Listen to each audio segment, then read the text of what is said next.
ang ipinanganak na muli o ang ipinanganak mula sa itaas.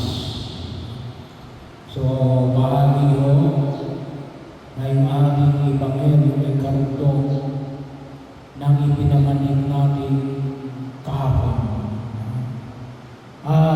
Ito ay pagpapatibay na nawa higit natin maunawaan ang biyaya ng kagandahan at kapangyarihan na ipinanganak na mula sa itaas. O mas kilala natin sa tawag na ipinanganak na muli. Bahagi o ito yung isa rin mga dapat natin bigyan ng pansin at kung inyong makikita ito rin yung pinahalagahan at tinututukan na Second Vatican Council, yung biyaya na pagiging kabilang sa bayan ng Diyos bilang mga ipinanganak na mula sa itaas.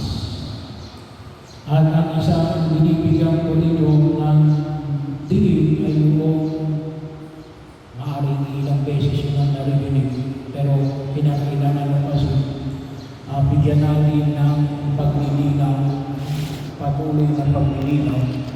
Tulad mo halimbawa na yung tanong na ba't ka nagpapakabuti? Kasi ang kalimitan natin sa buhay para mapunta sa langit. Ba't ka umiiwas sa masama para mapunta sa langit? Well, yun ang kalimitan sinasabi ko. Chronologically right, pero theologically wrong. Bakit? Kasi mas gusto ba yung sagot na, ba't ka nagpapakabuti? Bakit umiiwas ka sa masama? Ako'y nalalaki.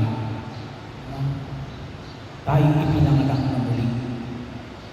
Kaya ang ginagawa natin ay mabuti. Kasi kapag sinabi mo, kaya ka nagpapakabuti, ay para mapunta sa langit. Hindi lamang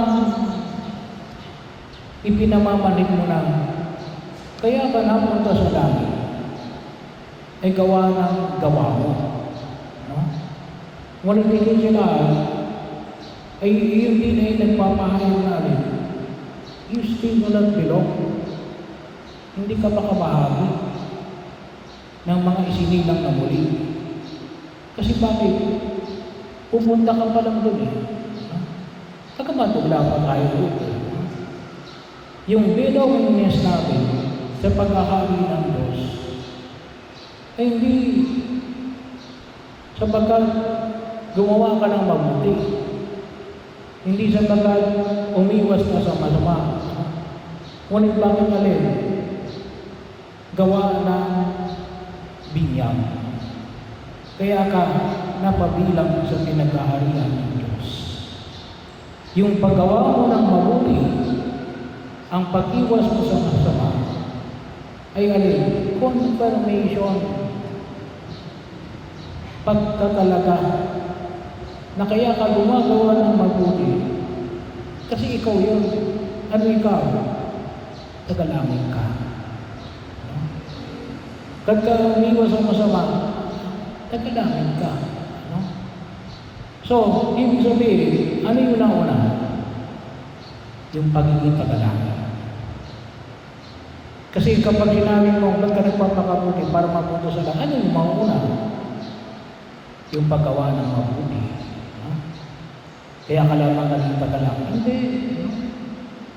Kaya kayo nang binibigyan din natin ng pagpapaalangan. The primacy of grace, yung pangunguna ng grasya ng Diyos. na ikaw ay tagalangit kasi bakit? Ipinanganak ka mula sa langit. Sa biyaya ng alin, yung ay pinamanig ko sa Ebanghelyo natin ngayon. Kung paano kinaan ang ahas sa ilang, gayon din naman ay itataas ang anak ng tao. Kaya bahagi rin yun. Ang sino mang tumingin doon sa ahas, gumagaling. Bakit? Kasi tumingin doon sa ahas. Bahagi o yun na kung saan makita natin, yun yung pagkilala na kung saan huwag natin kalimutan na kaya tayo mga naging anak ng Diyos ay higit sa lahat gawa ng biyaya ng kagandahan loob ng Diyos na una nating tinanggap. Kaya tayo umiiwas sa masama at gumagawa ng mabuti. Yun yung huwag natin kalimutan, yung identity natin bilang alin, bilang kabilang sa bayan ng Diyos, bilang kabilang ng alin, mga anak ng Diyos. Yun yung pangunguna na huwag natin kaligtaan. Gawa ng alin, ninais ng Diyos na tayo ay alin, makasama niya. Kaya nga sabi ko nga kahapon, kahit na yung bata na wala pang uwang, ang sabi ni Jesus, kung may pananampalataya kayo na tulad ng isang bata, nasa inyo yung pag-aari ng Diyos. Ano lang yung mahalaga? Yung pagtanggap ninyo sa Panginoon. At yun ay patuloy na pinalalago sa pamagitan ng mga sakramento. Mga patuloy nating mga tinatanggap ng mga sakramento, kumpil, pagtanggap ng banal na komunyon, ang pagpapakasal, ang pangungumpisal,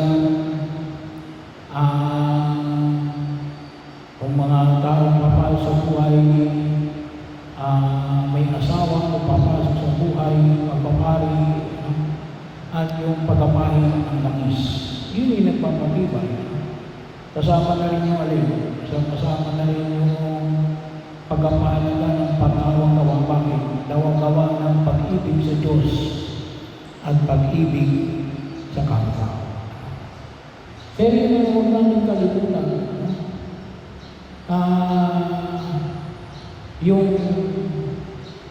Yung identity natin, yun ang mas mahalaga na huwag natin kalimutan sa mga anak ng Diyos.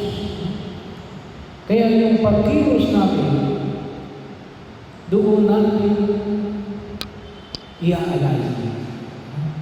Kasi mga anak tayo ng Diyos. Hindi tayo mga anak ng kasamaan.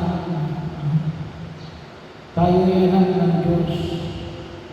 Anak ng Diyos na nagmamahal. Anak ng Diyos na nagbabahagi. Anak ng Diyos na kung saan ay makita ko natin. Kaya yung unang pagbasa, medyo mabigat ko yung unang pagbasa. Kasi yung unang pagbasa ay bahagi ko yun na interpretation ng mga unang mga Kristiyano. Yan, ipinagbili ang kanilang mga ari-arian at ipinamahagi sa bawat isa sa ayon sa kanyang pangangailangan. No? So, sabi nga ho natin, ay very radical yun. Pero lahat din nangyari, tumutukoy sa pagtulad natin kay Jesus. Na alin, ang Diyos na nagbibigay ng kanyang sarili bahagi yun. Kaya nga kapag tayo ay nagbabahagi ng ating sarili, hindi para sa Diyos, kundi para sa atin. Bakit? Nagiging katulad tayo ng Diyos. It is who we are. Naging kabahagi tayo, naging kamukha tayo ng Diyos na mapagmahal, ng Diyos na nagbabahagi, na Diyos na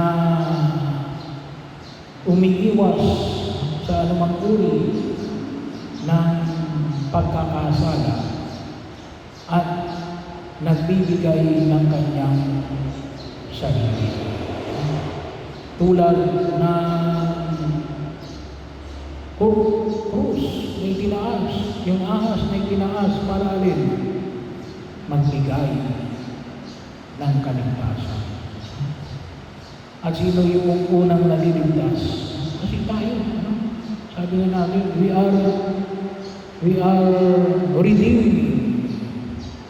Tayo ay mga inililigtas ng Diyos. Kaya yung ating pagkilos ay isang pagkilos ng alin? Ng mga inililigtas ng Diyos. Hindi pagkilos ng alin? Ng mga condemned or siguro pangit yung pakinggan ng mga sinumpa, mga tinakwil. Pagkilos ito ng alin? Ng mga inililigtas ng Diyos. Kaya kung talagang tayo may inililigtas ng Diyos, ano rin ginagawa natin? Yung ating pagkilos ay alin? Kamukha ng pagliligtas ng Diyos na nagliligtas.